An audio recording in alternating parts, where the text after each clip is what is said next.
akazina ni Engineer Gaspari, umuyobozi w'ikigo cyigisha imyuga n'ubuhinga mu Rumonge.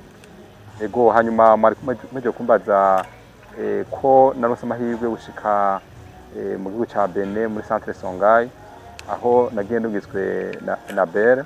Aho hantu naharonse ubumenyi butandukanye cyane cyane kuri bijanye no gukingira ibidukikije no gukoresha ibintu byose umuntu yovuga yataye mugaga gashobora kugira akamaro mu iterambere y'ibyo bariko arakora. Mu rugendo twagize rero muri Centre Songhai twarabonye yuko ataka cyo gutakiriho wa mu avuga ngo mu Faransa ngo reno se transforme niyo principe cyo kivugo bafise ni kuvuga ko nta kimwe cyo gutakiba.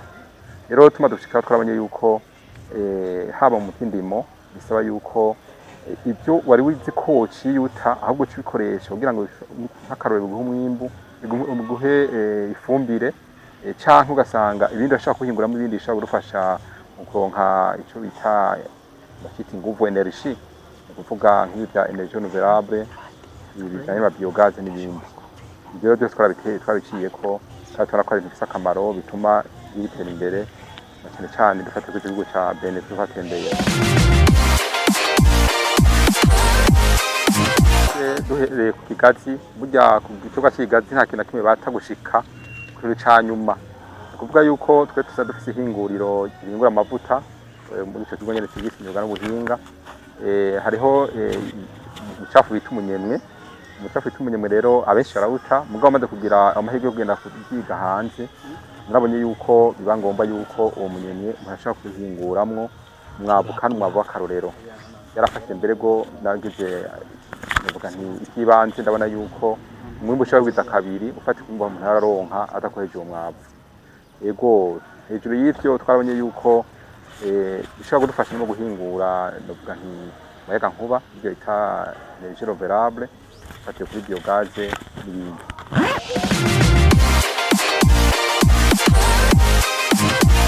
Ndavuga ntacugira cyaro tugosa mu Burundi uko fatiye no ku mahinguriro iyo yiwanje yegereye ndabona yuko bo batarabona akamaro kavyo, ariko ubu twafashe umugambi wo kuhamagara tukabigisha tukabereka ingene ibisigazwa bivuye mu mavuta bishobora guhingurwamwo umwavu kandi bigashobora kuba mbere wabiteguye neza, bashobora kuba n'ifunguro y'ingurube wacanze n'ibindi. Byose n'uburo bwinshi twagiye turakora muri urwo rugendo twagize mu ico gihugu.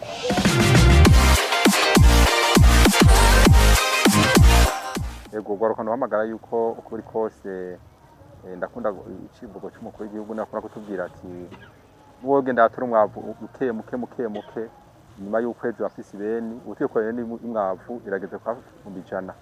Rero gwaruka ko guma yicaye yo kwegera ahantu hari amahinguriro agasaba nibwo kwegeranya buke cyangwa handi mugaga agashobora kuraba kuvyo afatiye ko mu kwinda ko kazi ka leta cyangwa kazi ku mashirahamwe akabanza nyira kiteza imbere afite kumenye butoya afise kandi afite n'ubwo buhinga ukubona ko umwavu wose ushaka gutera akamaro ushaka gusumariye mu iterambere ry'umuntu no mu iterambere ry'igihugu.